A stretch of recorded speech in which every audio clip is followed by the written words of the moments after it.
Добро пожаловать на канал Рецепты из тетради. Сегодня я предлагаю приготовить финский блин под названием паннукакку, или, как его еще называют, ленивый блин. Полный перечень ингредиентов, а также краткую инструкцию по приготовлению вы, как всегда, найдете в описании под видео. Итак, нам понадобится 2 яйца, у меня категории S1, которые необходимо разбить в достаточно большую миску. В яйца добавляем щепотку соли и с помощью венчика слегка их взбиваем. Не сильно, просто чтобы разбить саму структуру яиц. В яичную массу добавляем 250 мл молока комнатной температуры. Чем жирнее оно будет, тем лучше. Также сюда же добавляем 2-3 столовые ложки сахара. У меня коричневый, но можно использовать и обычный белый. А также чайную ложку ванильного экстракта или пакетик ванильного сахара. Теперь очень хорошо все перемешиваем с помощью все того же венчика до полного растворения сахара. Затем смешиваем половину чайной ложки разрыхлителя и 125 граммов муки. Муку предварительно желательно просеять. Потом небольшую часть муки всыпаем в яично-молочную смесь и перемешиваем все до однородности. После этого всыпаем еще немного муки и снова перемешиваем. И так до тех пор, пока не закончится мука. И до тех пор, пока не получится вот такое вот базовое блинное тесто, которое стекает с венчика непрерывной нитью. Нам осталось только добавить в тесто 20-30 граммов сливочного масла, которое предварительно необходимо растопить. Вливаем еще горячее сливочное масло тонкой струйкой в тесто, не переставая его при этом активно перемешивать. В принципе, с уже готовым тестом можно сразу же работать дальше, но я предпочитаю дать ему отдохнуть, поэтому оставляю тесто на 10-15 минут.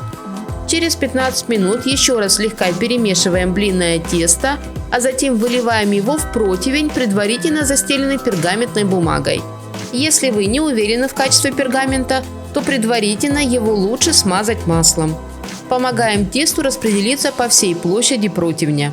А затем отправляем его в уже разогретую до 180-200 градусов духовку, где финский блин будет готовиться на протяжении 20-30 минут.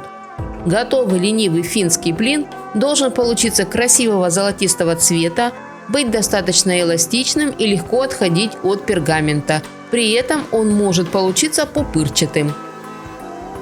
Отставляем пока блин на столе, чтобы он остыл. И займемся начинкой. Для этого нам понадобится 200 граммов сливок жирностью от 30%. Сливки обязательно должны быть хорошо охлажденными. В сливки добавляем 50 граммов сахара. Не обязательно коричневого, вполне подойдет и обычный белый. С помощью миксера взбиваем сливки до увеличения в объеме и мягких пиков. По консистенции они должны получиться примерно вот такими. Затем добавляем в сливки 200 граммов творога, который предварительно желательно протереть через сито. И с помощью того же миксера хорошо перемешиваем сливки с творогом. Вместо творога можно использовать любой мягкий сыр, например, рикотту или маскарпоне. Когда сливочно-творожный крем готов, разрезаем финский блин на 8-9 примерно одинаковых частей. Как вы можете увидеть, блин получается не таким тонким, как налистник, но и не таким толстым, как оладушки. Выкладываем кусочек блина на тарелку и смазываем его небольшим количеством сливочно-творожного крема. В принципе, на этом можно было бы и остановиться, но я настойчиво рекомендую сверху выложить еще 2 кусочка финского блина, которые также нужно смазать творожно-сливочным кремом. Получившийся десерт сверху по желанию можно полить любимым вареньем. У меня это сегодня малиновое. И опять-таки по желанию и по вкусу растопленным шоколадом. В итоге у нас получается очень вкусный и нежный, умеренно сладкий и внешне привлекательный десерт, который наглядно показывает, что даже из обычного блинного теста можно легко и просто приготовить вкусный и необычный десерт, которым можно удивить своих родных и близких.